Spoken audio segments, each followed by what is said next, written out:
तब प्रधानमंत्री जी ने ये कहा था कि पानी की कीमत जो है वो पश्चिमी राजस्थान के व्यक्ति से ज्यादा कोई नहीं जान सकता, और जिस आदमी का जन्म जैसलमेर में हो उससे ज्यादा कोई नहीं जान सकता। आदरणीय गहलोत साहब ने ऐसे मेरा हाथ पकड़ के प्रधानमंत्री जी के सामने कहा था कि आपने बहुत अच्छा काम किया कि आपने जल शक्ति मंत्रालय की जिम्मेदारी गजेंद्र सिंह जी को दी है और आपने इनको मंत्री बनाया।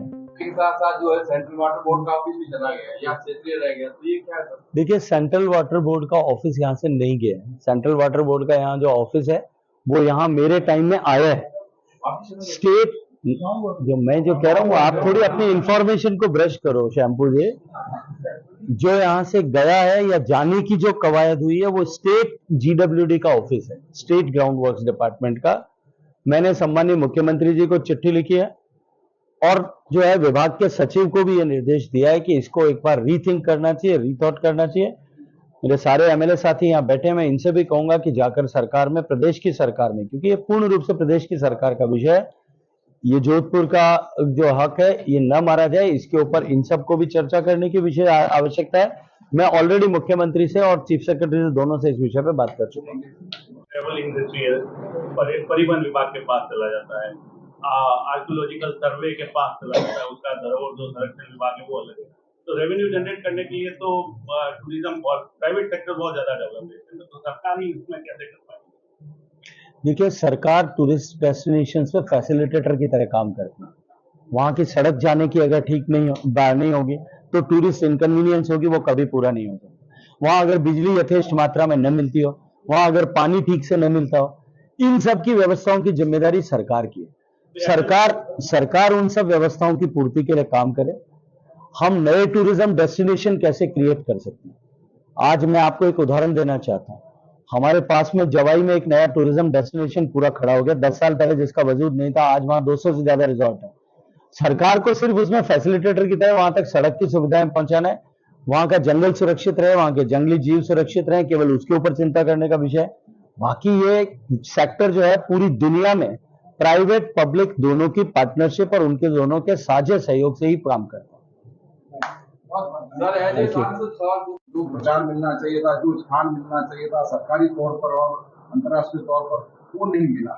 ये विवाद लगातार चालू है, सोशल मीडिया पर भी छाया रहता है। ऐसा आप कुछ करेंगे उनके? देखिए, किसी भी दक्षिण भारत का कोई भी मंदिर न प्रचार के लिए और न किसी और विषय के लिए सरकार का मोहताज है, लेकिन हमारी हर एक धरोहर सुरक्षित रहे, संरक्षित रहे, ये सरकार की अंततः जिम्मेदारी है और निश्चित ही हम इन सब विषयों पर काम करेंगे।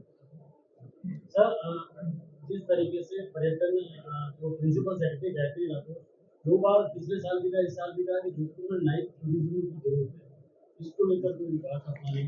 देखिए, मैंने जैसा कहा कि टूरिज्म स्टेट सब्जेक्ट है, उनको अपने यहाँ किस तरह के नाइट टूरिज्म को बढ़ाना है, इस पर काम करने की आवश्यकता है। भारत सरकार का जहां सहयोग चाहिएगा वहां भारत सरकार 1 कदम की जगह 4 कदम बढ़ करके सहयोग करेगी। सर, एलिवेटेड अब जो है अंतिम चरण में कह रहे हैं सर, तो एलिवेटेड को लेकर थोड़ा सा इंतजार करिए, 1 सप्ताह के बाद इस पर बात करेंगे। सर, इस बार जो संसद की नजर आए तो अलग तरह का गठन हुआ है, जो पहले के 2-3 दिन निकले उसमें विपक्ष में काफी आक्रामक दृष्टि दिखाई है, तो आपको लगता है इस बार काम करना उतना आसान है जितना पिछली बार हुआ था? देखिए, जनता ने जिनको नकार दिया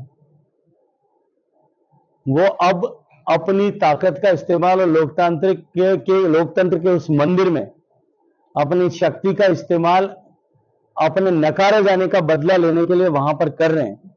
लेकिन मैं ये मानता हूं कि देश की जनता सब कुछ देख रही है और ऐसा कृत्य करने वाले लोगों को, जिनको देश की जनता की आवाज बनने के लिए, देश की जनता का भला करने के लिए चुन करके भेजा गया है, वो अपनी राजनीतिक महत्वाकांक्षाओं से को पूरा करने के लिए उसमें व्यवधान कर रहे हैं।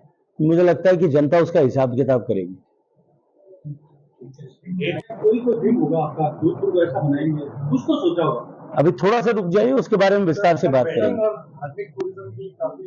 निश्चित रूप से टूरिज्म के जो वर्टिकल्स हैं उसमें वेडिंग टूरिज्म भी है, उसमें रिलीजियस टूरिज्म भी है, उसमें नेचर टूरिज्म भी है, उसमें जो है एडवेंचर बेस्ड टूरिज्म भी है और उसमें जो है वो फन बेस्ड टूरिज्म भी है। सब तरह के टूरिज्म के वर्टिकल पे एक साथ होलिस्टिकली प्लान करना पड़ेगा। प्रधानमंत्री जी से आपकी मुलाकात हुई थी, उन्होंने कहा था ये डिपार्टमेंट जो आपको मिला पैशन से मिला, तो आपका पैशन क्या, आपका लक्ष्य क्या, संस्कृति और पर्यटन मंत्रालय? देखिए, पैशन पर्यटन के लिए नहीं, काम के प्रति जो पैशन है उसको देख करके उन्होंने मुझे आशीर्वाद दिया जब मुझे याद आता है कि जब मुझे जल शक्ति मंत्रालय का काम दिया था, तब जो नीति आयोग की मीटिंग थी राष्ट्रपति भवन में, माननीय राष्ट्रपति जी की, उपराष्ट्रपति जी की उपस्थिति में, तब निवर्तमान मुख्यमंत्री आदरणीय गहलोत साहब ने ऐसे मेरा हाथ पकड़ के प्रधानमंत्री जी के सामने कहा था कि आपने बहुत अच्छा काम किया कि आपने जल शक्ति मंत्रालय की जिम्मेदारी गजेंद्र सिंह जी को दी है और आपने इनको मंत्री बनाया है। तब प्रधानमंत्री जी ने यह कहा था कि पानी की कीमत जो है वो पश्चिमी राजस्थान के व्यक्ति से ज्यादा कोई नहीं जान सकता, और जिस आदमी का जन्म जैसलमेर में हो उससे ज्यादा कोई नहीं जान सकता। और अब की बार उनका कहना था कि जो राजस्थान में जिस तरह का सांस्कृतिक विविधता है, उस दृष्टिकोण से राजस्थान के व्यक्ति से ज्यादा संस्कृति की समझ किसी को नहीं हो सकती, इसलिए यह आशीर्वाद मुझे मिला है। मंत्री जी, पूरे भारत में ऐसी कई इमारतें हैं जिनको आजादी के बाद से मान्यता मिली, सरकारी तौर पर मिली, विश्व स्तर पर मिली, और उनको पर्यटन की दृष्टि से बहुत ज्यादा प्रचारित किया। इस डबल इंजन की सरकार में कमिटेड होकर के और अपने क्षेत्र के भले के लिए, अपने प्रदेश के भले के लिए, देश के भले के लिए हम सब मिलकर के काम करें, इस संकल्प के साथ में हम जुटे हैं। आप सब लोगों का मैं बहुत सारा धन्यवाद करता हूं, अभिनंदन करता हूं। अभी मुझे लगता है कि यह प्रश्न थोड़ा जरूरत से जल्दी है, थोड़ा सा रुकिए, क्योंकि state government, ultimately tourism is state subject. Let the state begin with the plans. उनको अपने प्लान बनाने के लिए मैंने कहा है, वो अपने प्लान सबमिट करेंगे, अकॉर्डिंगली उन प्लान्स को प्रायोरिटी के साथ में पूरा कर सकें, इस दृष्टिकोण से काम करेंगे। लेकिन टूरिज्म की जो परिभाषाएं बदल रही है, जिस तरह से इमर्सिव टूरिज्म की दुनिया आज डेवलप हुई है, एक्सपीरियंशियल टूरिज्म की दुनिया आज डेवलप हुई है, उसमें राजस्थान में जो संभावनाएं और देश में जो संभावनाएं, उन संभावनाओं के अनुरूप हम काम कर सके, इसके निर्देश मैंने अधिकारियों को दिल्ली के स्तर पर दिए हैं। शीघ्र ही राज्यों के साथ में बैठक करके राज्यों के उसमें तैयारी और प्रस्ताव दोनों को जानते हुए, क्योंकि भारत एक ऐसा देश है जिसके डोमेस्टिक टूरिज्म की ताकत सबसे बड़ी है। आज अगर हम अपने पीयर कॉम्पिटिटर्स की दृष्टिकोण से देखें तो हमको लगता है कि हमारे पास इतना बड़ा देश, इतनी सारी संपदाएं होते हुए भी दुनिया के मात्र 1 करोड़ लोग भारत में आते हैं, जबकि हमारे पड़ोस में श्रीलंका में, थाईलैंड में, सिंगापुर में, दुबई में, इन सब देशों में ये जो संख्या है ये 2 से 4 करोड़ के बीच में। इसको लेकर के कुछ लोग इस विषय पर आलोचना कर सकते हैं, लेकिन मैं इसको दूसरे दृष्टिकोण से देखता हूं। उनके यहां जो 2 करोड़ है, 3 करोड़ है, 4 करोड़ है, 2.5 करोड़ है, वो उतना ही नंबर है। भारत में 20 करोड़ डोमेस्टिक ट्रैवलर हर साल मूव करता है, और यह संख्या भारत की बढ़ती हुई प्रोस्पेरिटी के साथ में निरंतर जो है हमारी जीडीपी की ग्रोथ के प्रोपोर्शन में बढ़ने वाली।